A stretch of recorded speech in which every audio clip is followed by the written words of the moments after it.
5.487 या दशांश अपूर्णांकातील अधोरेखित अंकाच्या स्थानिक किमतीचा गुणाकार किती, हा प्रश्न विचारलेला आहे फेब्रुवारी 2025च्या परीक्षेमध्ये। विद्यार्थी मित्रांनो, पाहूयात या ठिकाणी या प्रश्नाचं उत्तर कशा पद्धतीने काढायचं आहे ते। आपण स्थानिक किंमत पूर्णांक संख्यांची काढलेली आहे।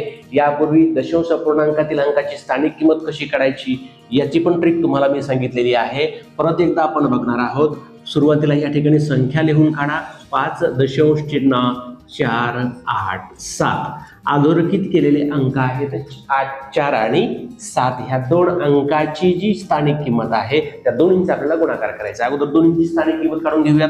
पहा या ठिकाणी 4 अगोदर 4 ची स्थानिक किंमत काढायची आहे। आपण काय शिकलो होतो हे लक्षात घ्या। दशांश चिन्हाच्या नंतर येणाऱ्या अंकाची जेव्हा स्थानिक किंमत आपण काढतो त्यावेळेस तो अंक आहे तसाच लिहून काढायचा। लिहिला पहा या ठिकाणी अत्यंत सोपी पद्धत आहे। नंतर त्याच्या पाठीमागे म्हणजे दशांश चिन्हापर्यंत किती अंक आहेत ते बघायचे। म्हणजे या 4च्या पाठीमागे दशांश चिन्हापर्यंत अंक आहेत का कुठले, नाहीत। मग दशांश चिन्हाला दशांश चिन्ह लिहून टाका। नंतर या ठिकाणी काय करायचंय, दशांश चिन्हाच्या पाठीमागे कुठलीही संख्या येऊ दे, इथं 5 आहे, 7 आहे, 15 असेल, 20 असेल, 40 असेल, 60 असेल, कुठली असेल त्या संख्येचा विचार नाही करायचा। त्याच्या ऐवजी डायरेक्ट इथं काय लिहायचं, 0 लिहायचं। म्हणजे आपली 4 ची स्थानिक किंमत आली 0.4। आता तशीच 7 ची काढायची आहे। पहा या ठिकाणी मी 7 ला 7 जशाच तसे लिहितो। या ठिकाणी 7च्या अगोदर दशांश चिन्हापर्यंत म्हणजे इथून इथपर्यंत किती अंक आहेत मोजा, 1 2, मग 2 शून्य पाठीमागे देऊन टाकायचे, 1 आणि 2। नंतर दशांश चिन्हाला दशांश चिन्ह देऊन टाकायचं आणि पाठीमागे डायरेक्ट 0 लिहायचं। ही झाली या ठिकाणी 7 ची स्थानिक किंमत। आता ह्या दोन्हींचा आपल्याला काय करायचं इथे सांगितलंय, स्थानिक किमतींचा गुणाकार किती। मग या दोन्हींचा गुणाकार करूयात।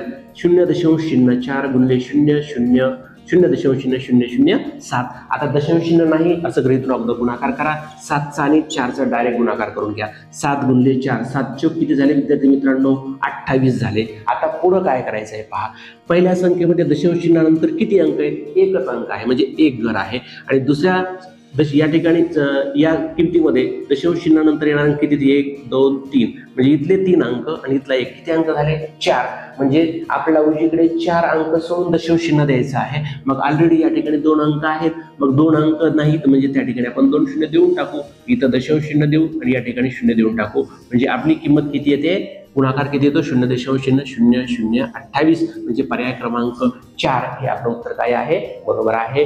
भेटूयात पुढील व्हिडिओमध्ये प्रश्नमालेतील नवीन प्रश्न घेऊन। तोपर्यंत नमस्कार, धन्यवाद।